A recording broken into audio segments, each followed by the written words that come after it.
does protecting your wealth mean to you personally, and what does that kind of show up in your personal life? Yeah, protection of my wealth is the number one thing that I think about. Well, the number one thing in my life is God. God, family, protecting my ecosystem at all costs. That's a creed that we have within our family.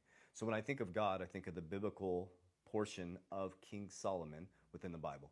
So when I started studying the wisdom of King Solomon, I started studying Richest Man in Babylon and starting to understand that it's my responsibility to head a household to not only protect my family, but to protect our wealth, our health, mentally and spiritually. So personally for me, protection means everything. I am no longer working for my personal self and my personal gain. I'm working for the kingdom and I'm working for my family and my grandkids' kids. So when I think of every decision that I make around my family's wealth, I think about generations down the road. So my Rockefeller Waterfall Trust, my Dynasty Trust that's set up goes for 1,000 years. So the decision I make, I think, man, this needs to last for the next 1,000 years. So what are some things that have been around forever?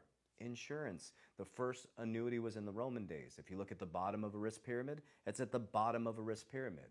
Look at bank-owned life insurance. Banks own a ton of insurance. Wealthy people own a ton of insurance. So when I started to realize tax code 7702A that was created in 1913 when the Federal Reserve was created, I don't know if they're interconnected.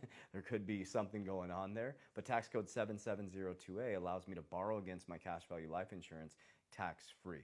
So having that protection component, the life insurance, the permanent life insurance, and then having the ability for me to leverage against it to create more cash flow, and then knowing when I pass that the family bank is going to get bigger and bigger every single time somebody within our dynasty trust passes away. That makes me feel good, it makes me feel secure, and it makes me feel like I'm doing what a man should do, the head of household, honoring God in everything I do around my wealth.